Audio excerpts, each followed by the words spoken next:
There was a time when I believed life was simple. Study hard, get a respectable job, earn enough money, build a successful career, make your parents proud, and that's it. Complete the list, and everything will be yours. Simple. I thought if I followed these steps, happiness would eventually arrive. Isn't that what all of us are taught? Right? We are told that our 20s are the decade of ambition. Achieve, achieve, and achieve.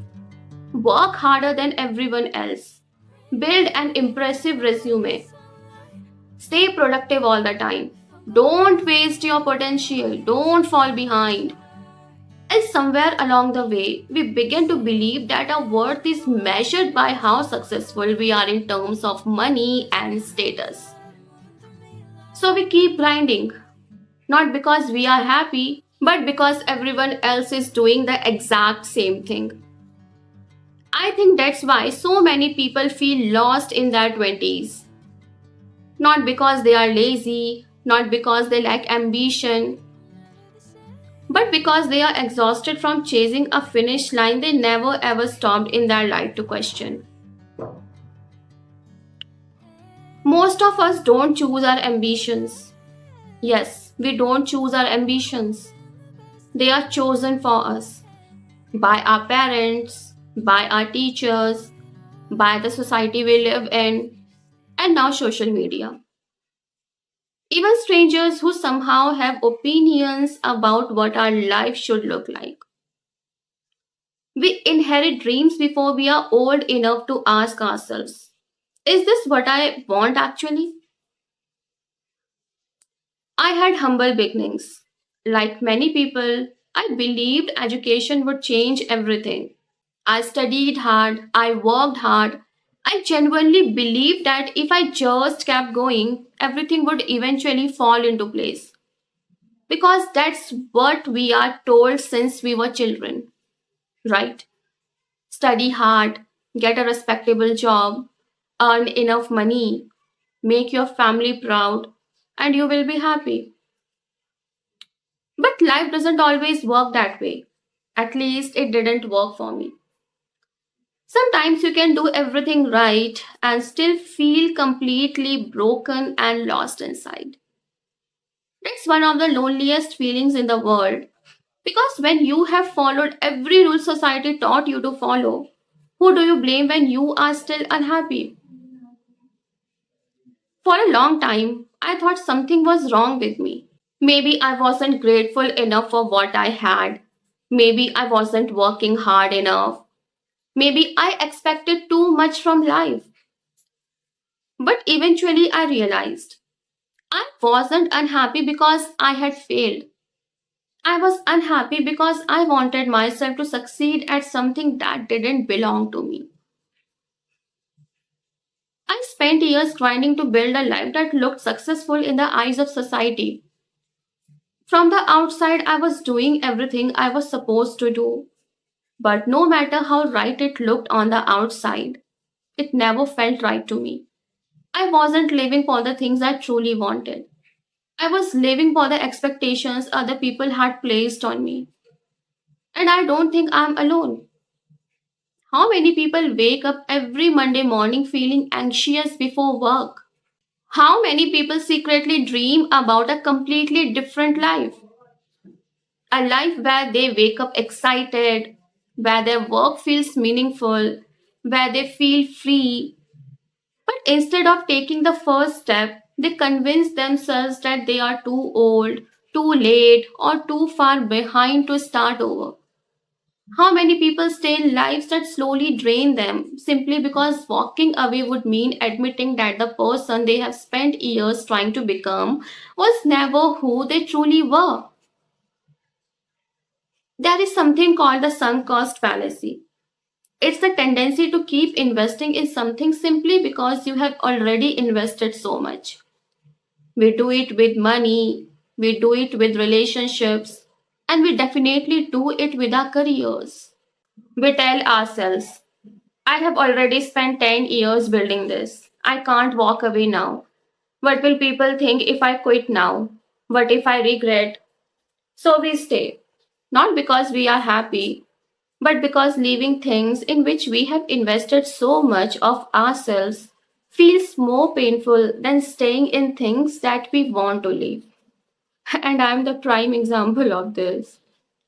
I think one of the hardest things I have ever done was admitting to myself that the life I had worked so hard for wasn't the life I wanted anymore. That sentence sounds simple to say, but it isn't. Because when you leave your already built career, you aren't just living a paycheck. You are letting go of an identity that you spent so many years building. You let go of the title you have introduced yourself with. You let go of the expectations other people had of you, especially our parents. You let go of the future you imagined for yourself. You let go of the version of yourself that believed one day all of this will make sense. Letting go of that version of yourself feels like grief, depression, and anxiety. And my only grief in this life is losing the future I thought I would have by 30. I turned 31 recently and I'm starting over. If I'm honest, it's terrifying. You see, people on social media often romanticize starting over. They make it sound brave, liberating, exciting. Yeah, it's the bravest thing, but most days it's uncertainty. It's waking up wondering, did I make the biggest mistake of my life? Should I have stayed? Am I too old to begin again? Will this even work? What if I couldn't make it? Nobody posts those questions online, and right now I am in that phase of my life. Sometimes I look at people my age. Some are buying houses, some are getting promoted, some are raising children, and here I am learning new skills, starting from scratch. There are days when I wonder if I'm behind, but then I ask myself, behind whom? Because the older I get, the more I realize life isn't a race with one finish line. We are the ones who keep drawing finish lines for ourselves. Graduate by this age, get a job by this age, get married by this age, buy a house by this age. And if we don't cross these imaginary finish lines on time, we convince ourselves we are falling behind. One thing I have realized is there is a huge difference between looking successful and feeling alive. For years, I was trying to become impressive. I was trying to impress a society that doesn't even know about my struggles. Now, I'm trying to become honest. Honest about what I enjoy, honest about what drains me, honest about what kind of life I actually want for myself. And honestly, if I tell you, being honest about what you truly want is much harder than continuing to live the life everyone expects you to live. Because choosing to live for yourself often means disappointing people. Many times it's disappointing the people we love. It means saying no to expectations you have spent years trying to meet. I think that's what adulthood really is. Sometimes you can't pay your bills. Sometimes you don't get promoted to the position you worked hard for. Sometimes it's about letting go of the people you love the most. I think adulthood is realizing that some of the most important decisions you will ever make won't make sense in the beginning. I think adulthood is about having the courage to ask, if nobody ever judged me, what kind of life would I choose for myself? That's a terrifying question, isn't it? Because the answer might require changing everything from your childhood to the age where you are now. People often ask, isn't it risky to start over? Of course it is. It is terrible. Every step I take forward feels like I might fall to the ground and hit myself badly. Every meaningful decision feels risky. But staying in a life that slowly makes you disappear, that's a much bigger risk and embarrassing too. We just don't talk about it. One of my biggest fear isn't failing anymore. I have already failed many times. My biggest fear is reaching the end of my life and realizing I was capable of so much more, but I never permitted myself to try. Not because I wasn't talented, not because I lacked opportunities, but because I was too afraid to let go of everything I had already built, brick by brick, even though I was unhappy. I think many of us carry that fear. We don't fear failure. We fear regret of not doing things we genuinely wanted to do. I don't know where this new path will take me. I don't know whether it will lead to success. I don't know if I will fail again.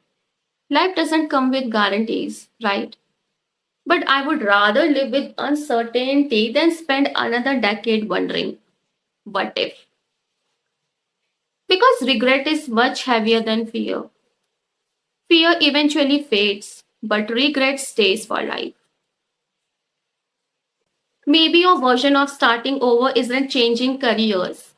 Maybe it's leaving a toxic relationship, moving to a new city, starting a business, going back to university, picking up a forgotten dream, setting boundaries with your family, choosing peace over approval.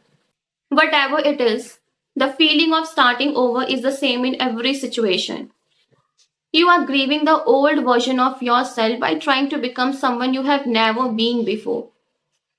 That's incredibly lonely, but it also means you are growing. I don't think our 20s are about finding ourselves. I think they are about collecting everybody's expectations. And maybe our 30s are when we finally begin questioning those expectations and the life we wanted to live but we never lived.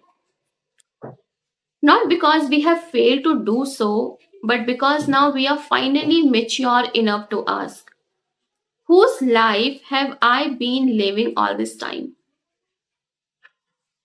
If there is one thing I hope you take away from this video, it's this. Success isn't always having a respectable job or earning a certain salary or making everyone proud. Sometimes success is being able to wake up one day, look at the life you have built, and honestly say, I chose this and I am content with this life. Even if it's a difficult path, even if the life you are living feels uncertain, even if nobody around you understands it, because at the end of the day, you will be the one living your life. You will be the one carrying your struggles. Nobody else will be living your life or carrying your struggles. So, if you are watching this while feeling lost, while questioning your career, while wondering if it's too late to start over, I want you to know you are not the only one. Count me with you too. Maybe this confusion isn't proof that you are failing. Maybe it's proof that you are finally listening to yourself instead of everyone else. And maybe, just maybe, the life you have been searching for doesn't begin when you have everything figured out. Maybe it begins the moment you stop living according to everyone else's definition of success and start writing your own definition of success.